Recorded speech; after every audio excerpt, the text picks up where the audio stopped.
Robinson. I am a solutions consultant with Beyond 20. Today we're going to be reviewing how to make a business object read-only.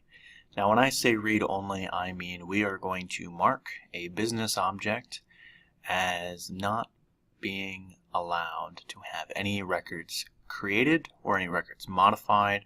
Once you've marked an object as read-only, users can essentially only read the object.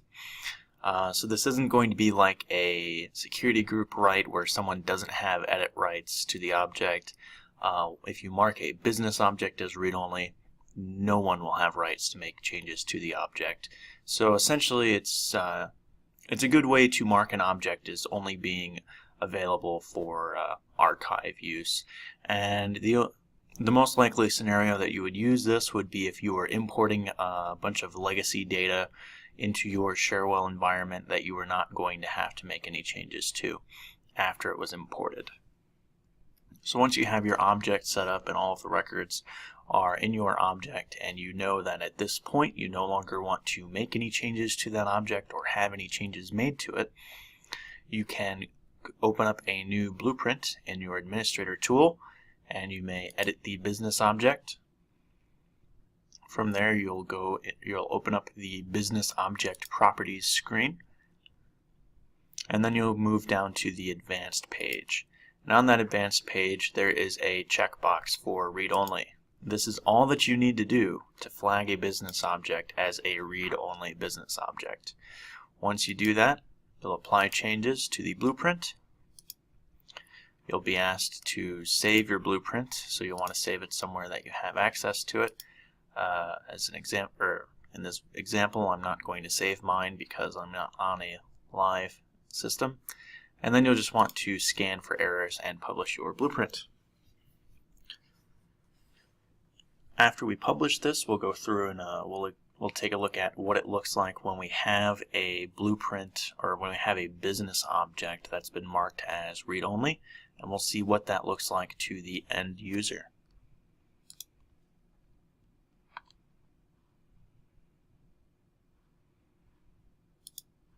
So I've published my blueprint. I'm going to go ahead and open up my Cherwell environment and reload definitions.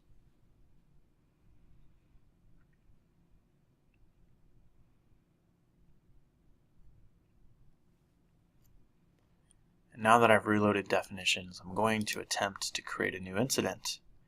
But the option for new incident doesn't show up in the new menu, even though the business object is configured to show up on the new menu by default.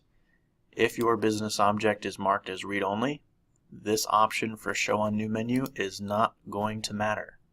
If it's read-only and you don't have the ability to create a new record, you won't see it on the new menu, so you won't see new incident here. If we go and view an existing incident,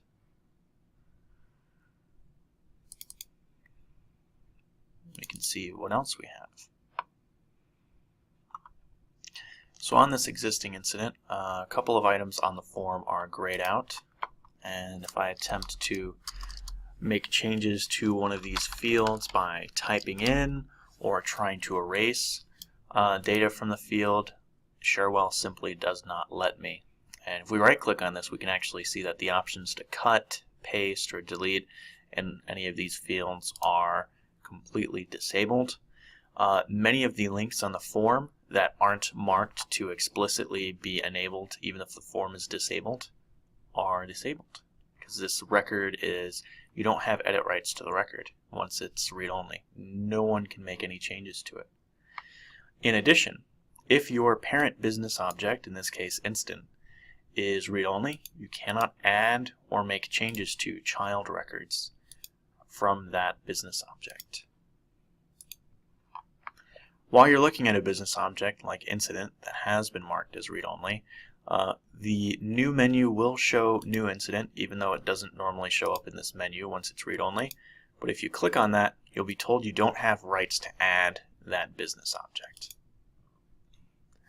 And that is the consequence of marking the business object as read-only. If I go ahead and undo that change, I can then publish another blueprint, and we'll then have the ability to make changes to incident records. And that is essentially the difference.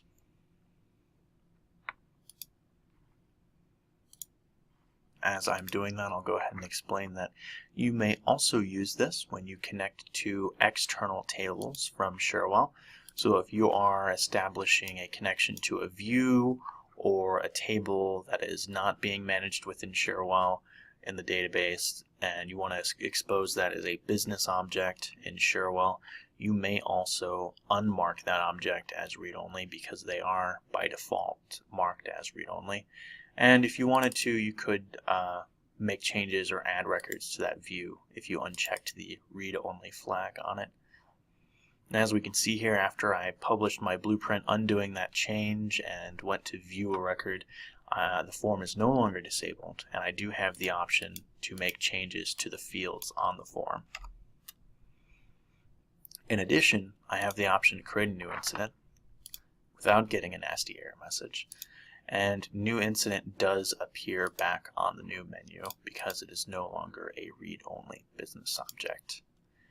If you have any other questions about read-only properties on business objects or in Cherwell in general, feel free to reach out to us. You can subscribe to our YouTube channel at youtube.com/beyond20llc, and you may also either tweet to us on our Twitter channel, or you could leave comments right beneath this video. Thank you and have a nice day.